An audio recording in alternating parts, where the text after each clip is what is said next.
How to turn off repost on TikTok. Hello everyone, welcome to this channel. I'm here to help you out today. So without any delay, let's get started. So first of all, launch the TikTok application on your device and make sure that you have logged into your account on TikTok application.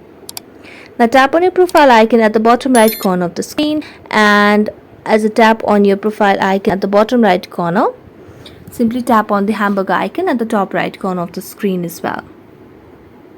Now as a tap on the hamburger icon, you'll get the option of settings and privacy. So let's just tap on the hamburger icon and select settings and privacy.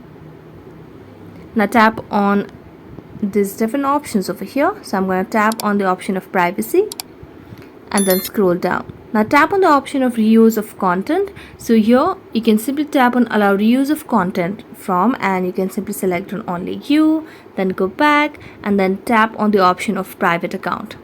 So when you toggle on the private account option, then you'll directly be able to turn off the repost on TikTok as well.